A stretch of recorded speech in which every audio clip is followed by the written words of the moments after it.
दोस्तों स्वागत है आप सभी का हमारे चैनल के एक बिल्कुल ही लेटेस्ट वीडियो में। तो दोस्तों आज हम एक्सप्लेन करने वाले हैं ओडिला 2 मूवी को। तो ओडिला मूवी की शुरुआत में हमें ओडिला गांव को दिखाया जाता है, जहां एक मॉर्ग में तिरुपति की लाश थी। एक डॉक्टर ये कहता है कि इसके साथ जो कुछ भी हुआ अच्छा हुआ। इसके बाद वो सर के साथ लाश को जोड़कर उसके परिवार को दे देती है।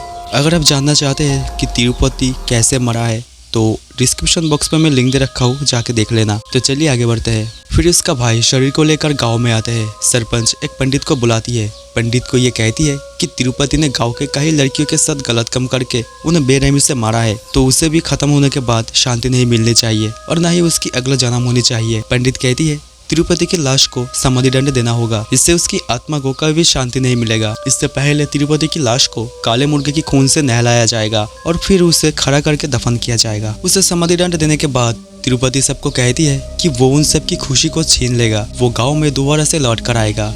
अब हम कैलाश पर्वत के सीन को देखते हैं, जहाँ पर कुछ साधु तपस्या कर रहे थे। उन्हें पता चल चुका था कि तिरुपति की आत्मा गांव में आतंक मचाएगी, मतलब अब जागने वाला है, और ऊपर कुछ खून की बूंदे गिरने की ही इंतजार में थे। अब गांव को दिखाया जाता है, जहाँ 6 महीने बाद खुशी से गांव में शादी हो रही थी। दुल्हन का बाप भी खुश था क्योंकि गांव में अब ऐसा कोई खतरा नहीं था। अब रात में हम पंडित को देखते हैं जो शादी में जा रहा था, लेकिन इसी बीच उन्हें सुसु आ जाता है। वो बाथरूम करने के लिए जहाँ जाती है वहीं पर तिरुपति की समाधि थी। वो शायद भूल चुका था या फिर नशा करके आया था और वहीं पर सुसु करने लगता है।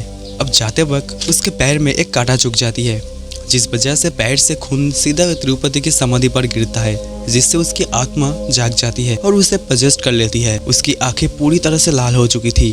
पंडित सीधा सुहागरात के रूम में चले आते हैं। उसका पति पंडित को रोकने की कोशिश करता है, तभी वो उसे एक थप्पड़ मार के दूर फेंक देता है। पंडित उसको बताती है कि वो पंडित नहीं है बल्कि उसके रूप में तिरुपति है। तभी तिरुपति उसे अपना असली रूप दिखाती है, जिसके बाद उस लड़की के साथ जबरदस्ती करके उसे खत्म कर देता है। ये खबर पूरे गांव में खुशबू की तरह फैल जाती है। पुलिस भी पंडित को दोषी मानकर जेल ले आता है और बुरी तरह से पीटने लगता है। अगले दिन एक मौलवी को देखते हैं जो झाड़ फूक का काम करता है। वो मौलवी एक माता पिता को बताती है गांव के बाहर एक मुर्गे की बलि देनी होगी, तब जाके तुम्हारी बेटी ठीक होगी। रात में वो माता पिता मुर्गे की बलि देकर लौट रहा था। इसी बीच मौलवी का असिस्टेंट वहाँ से गुजर रहा था। वो देखता है कि मरे हुए मुर्गे को तिरुपति की आत्मा खा रही है। ये बात अगले सुबह मौलवी को बताती है। मौलवी हैरान होती है। खैर तभी वहाँ एक आदमी आकर मौलवी को शादी का कार्ड देता है।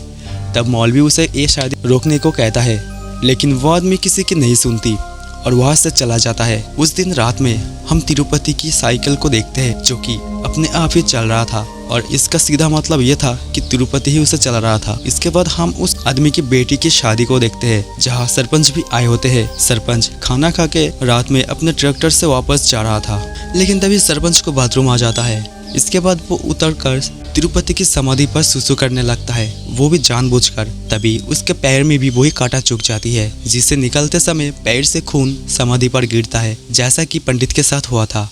इसके बाद जो होना था वही हुआ। तिरुपति की आत्मा सरपंच को प्रोजेक्ट कर लेती है।